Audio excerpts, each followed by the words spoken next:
और वहीं पाकिस्तान के पीएम के सलाहकार राना सनाउल्लाह ने अब रोजाना कुछ न कुछ बयान देते हैं, तो उन्होंने भारत को लेकर एक और बयान दिया और इस बयान में उन्होंने एक बार फिर से भारत को धमकी दी। और धमकी क्या है वो आपको बताते हैं। राना सनाउल्लाह कहते हैं कि पाकिस्तान की तरफ से अगर हरकत होती है तो ऐसे में भारत के लिए अच्छा नहीं होगा। सनाउल्लाह ने गीदड़ भभकी देते हुए कहा कि अगर पाकिस्तान पर हमला हुआ तो पाकिस्तान किसी भी हद तक जाएगा और अब्दाली मिसाइल की शान में कसीदे पढ़ते हुए कहा कि अब्दाली मिसाइल के जरिए परमाणु हमला वो भारत पर कर सकता है।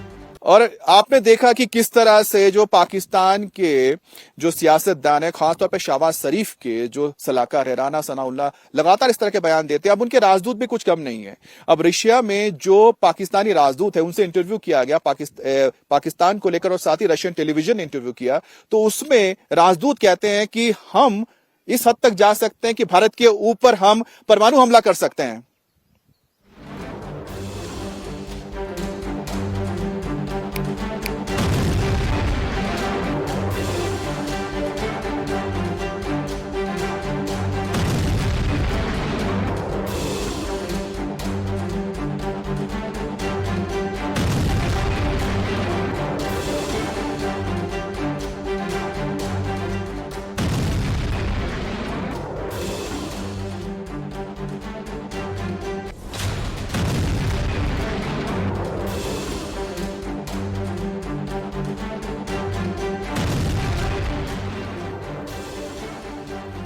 तो आपने यहां पर सुना कि किस तरह से जो पाकिस्तानी एम्बेसडर है रूस में जाकर रूस में उन्होंने ये बयान दिया कि भारत के ऊपर वो परमाणु हमला कर सकते हैं। अब बात करेंगे ख्वाजा आसिफ की, जो पाकिस्तान के रक्षा मंत्री है।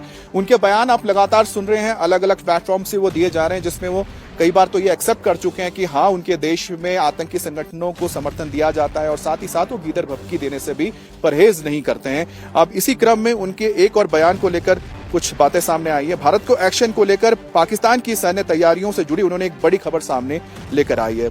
उन्होंने कहा कि अगर भारत के खिलाफ जंग में उतरता है तो उसके पास लड़ने के लिए गोला बारूद ही नहीं है। अब सुनिए कि गोला बारूद तो है ही नहीं, लेकिन फिर भी ये बाज नहीं आते हैं अपने बयानों से। एक रिपोर्ट के मुताबिक अगर लड़ाई शुरू होती है तो पाकिस्तान के पास सिर्फ और सिर्फ 5 दिनों का गोला बारूद बचा हुआ है। अब गोला बारूद का मतलब हो गया कि उनके पास जो 155 mm के आर्टिलरी गन्स है, जिसमें गोला इस्तेमाल किया जाता है, आर्टिलरी गन्स का इस्तेमाल होता है, उसके लिए जो गोला बारूद चाहिए, जो गोले चाहिए, उसकी बेहद कमी है और सिर्फ 5 दिन की ही वो सप्लाई कर सकते हैं, क्योंकि ज्यादातर जो गोला बारूद है वो पाकिस्तान की ओर से यूक्रेन को बेच दिया गया था पैसे कमाने के लिए, क्योंकि आप जानते हैं कि पैसे की कमी है। अब ऐसे हालात बन गए कि लड़ाई होती है तो 5 दिन भी टिक नहीं पाएगी पाकिस्तानी फौज।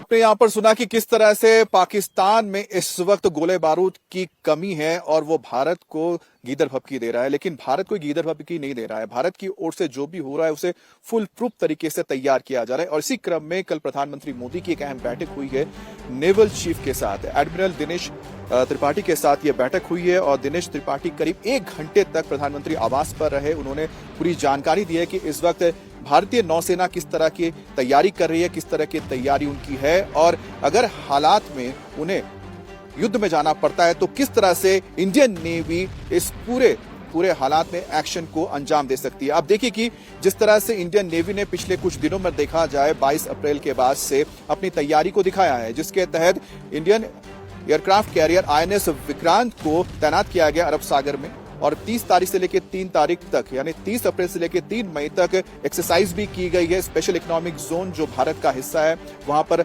लाइव ड्रिल्स हुई है। हमारे जो भी वॉरशिप्स है, जिसमें सूरत क्लास के हो, विशाखापट्टनम क्लास के जो जहाज है, उसमें लाइव यहां पर फायरिंग टेस्ट की गई है और इसके जरिए भारत ने कहीं ना कहीं एक साफ संदेश दे दिया है पाकिस्तान को। दूसरी तरफ जो हमारे न्यूक्लियर सबमरीन से अरिहंत और अरिघात, वो भी इस वक्त ऑपरेशनल है और भारत के लिए नेवी खासतौर पे जमीन से भी, समंदर से भी, आसमान से भी हमला करने के लिए इस वक्त तैयार किया गया है।